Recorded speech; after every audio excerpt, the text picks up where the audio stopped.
तुम तो रोज ही थक जाती हो। सुबह बेटे के स्कूल में पेटीएम अटेंड करके वापस आकर गाड़ी में बैठी। स्कूल से थोड़ा दूर चलने पर जाम लगा देखकर प्रीसा आंखों पर हाथ रखकर बैठी सोच रही थी, पंडित जी भी आ गए होंगे। घर में पूजा जो थी, तभी किसी तरह से कुछ देर बाद जाम खुला तो वह घर पहुंची। घर पहुंचकर वह जल्दी से गाड़ी से उतरी और घर के अंदर जाकर काम में लग गई। उसका पूरा दिन घर के कामों को समेटने में निकल गया। इतना थकने के बावजूद दिन भर की थकी हुई प्रीसा को प्रेम के ऑफिस से आने के बाद जब इतने कटु शब्द सुनने को मिले तो उसका दिल एकदम टूट गया। वह तो सुबह से अपने पति प्रेम का इंतजार कर रही थी, वह आएंगे तब उन्हें बताएगी कि आज वह बहुत थक गई है, मगर यहाँ तो सब कुछ उल्टा हो गया था।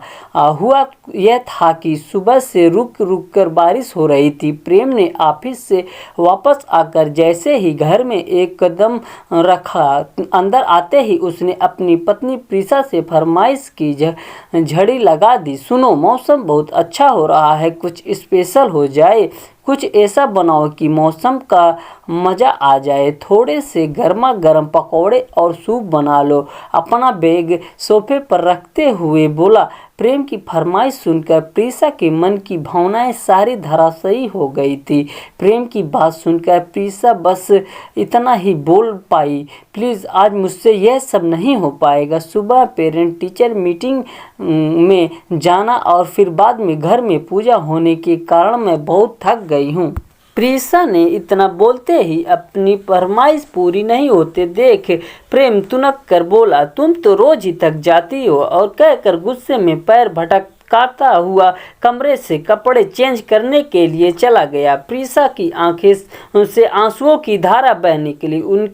उसके पैरों में इतना दर्द था कि वह खड़ी भी नहीं हो पा रही थी। उसने प्रेम के आने से पहले जैसे तैसे खाना तैयार किया और सोच रही थी कि आज जब प्रेम ऑफिस से आ जाएंगे तो वह जल्दी जल्दी खाना समेट कर थोड़ा जल्दी आराम करने के लिए बिस्तर पर चली जाएगी। लेकिन उसके मन की भावनाओं को समझने वाला यहाँ कोई नहीं था। पुरुषों को औरतों की भावनाओं से कोई मतलब नहीं होता, उन्हें सिर्फ अपनी ज़रूरतें और अपनी भावनाओं की फिक्र होती है। उन्हें टाइम से खाना, कपड़े और उनकी ज़रूरतें पूरी होती रहे तो वह खुश रहते हैं। उनके पीछे घर में क्या हो रहा है, उनकी पत्नी घर को कैसे संभाल रही है, वह इस बारे में जानना भी नहीं चाहते। प्रीसा ने खाने की टेबल पर खाना लगाया और पैरों में दर्द होते हुए भी पकौड़े और सूप भी तैयार कर दिया। उसका मन तो नहीं था, लेकिन उसने बात को बढ़ाना ठीक नहीं समझा। किचन का काम समेट कर प्रीसा अपने कमरे में आ गई। प्रेम तो बिस्तर पर लेटते ही नींद के आंखों में खो चुके थे, लेकिन उनकी आंखों में नींद दूर दूर तक नहीं थी। वह लेटे लेटे सोच रही थी कि पुरुषों को औरतों से बस चाहिए होता है। औरतों की सुबह उठने से लेकर रात तक की बस यही दिनचर्या होती है। सोचते सोचते उसकी आंखें लग गई। अगली सुबह अलार्म की आवाज़ से उनकी आंख खुली। वह फिर से अपने डेली रूटीन पर लग गई। सुनो, यह लो ब्रेड टी। प्रीसा ने प्रेम को जगाकर उसके हाथ में चाय का कप और अखबार पकड़ाया। तभी प्रेम ने अखबार पढ़ते हुए चाय का आनंद लिया और कुछ देर बाद फ्रेश होकर ऑफिस के लिए तैयार होने लगा।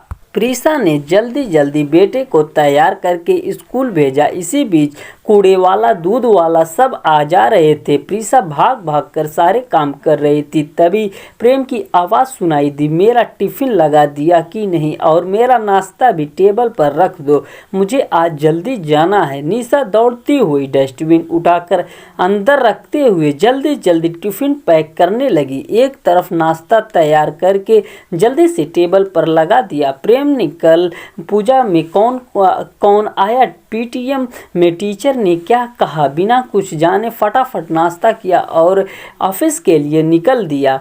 दिन भर प्रीसा बाकी के कामों में व्यस्त रही। जल्दी से घर के काम खत्म कर खाना बनाया। तब तक बेटे के स्कूल से आने का टाइम हो गया। बेटे के स्कूल से वापस आने के बाद वह फिर से बेटे के नाश्ते में व्यस्त हो गई। उसका होमवर्क, ट्यूशन का काम, एग्ज़ाम की तैयारी, सब में उसका दिन कब निकल गया उसे पता ही नहीं चला। आज भी शाम होते होते वह इतना थक गई कि उसका खाना बनाने का भी मन नहीं कर रहा था। लेकिन मरता क्या नहीं करता, काम तो करना ही था। जैसे तैसे खाने की तैयारी की और खाना तैयार कर लिया। तभी बेल बजी। उसके पति प्रेम ऑफिस से आ गए थे। आज खाने में क्या बनाया है, इतना बोलकर वह कमरे से चले गए। प्रीसा ने जल्दी जल्दी चाय बनाकर दी और खाने की तैयारी में लग गई। प्रेम आराम से बैठकर रिमोट लेकर टीवी देखने में व्यस्त हो गए।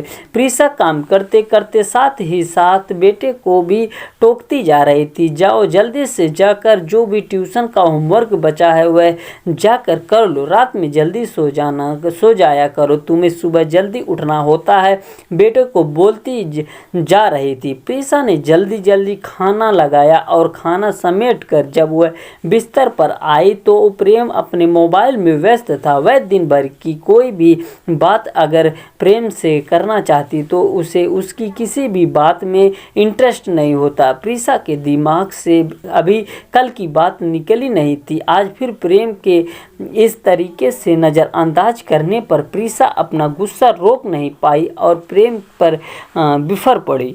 प्रेम को अपनी गलती का एहसास हो रहा था। उसने प्रीसा से कहा, मुझे माफ़ कर दो, मुझसे बहुत बड़ी गलती हो गई। मैं तुम्हारा दर्द नहीं समझ पाया। मुझे पता नहीं था कि आज घर में पूजा है और तुम्हें सब कुछ अकेले ही संभालना था और तुम्हें बेटे के पीटीएम में भी जाना है। लेकिन मैंने तुमसे कुछ भी पूछने की बजाय उल्टा तुम्हें ही सुना दिया। प्लीज़ मुझे माफ़ कर दो। मैं आगे से ऐसा कभी नहीं करूँगा और तुम्हारी भावनाओं की हमेशा कद्र करूंगा। मैं कैसे भूल गया कि तुम अकेले ही पूरे घर को संभालती हो, तुम भी थक जाती हो। प्रीसा, आगे से मैं तुम्हारी काम में मदद कराने के साथ साथ तुम्हारे दुख दर्द को भी समझने में पूरी कोशिश करूंगा। प्रीसा ने कल से प्रेम से गुस्से में बात नहीं की थी। प्रेम के माफ़ी मांगने पर वह पिघल गई क्योंकि प्रेम से बिना बात किए उसका वो एक दिन बहुत मुश्किल से बीता था। वह भी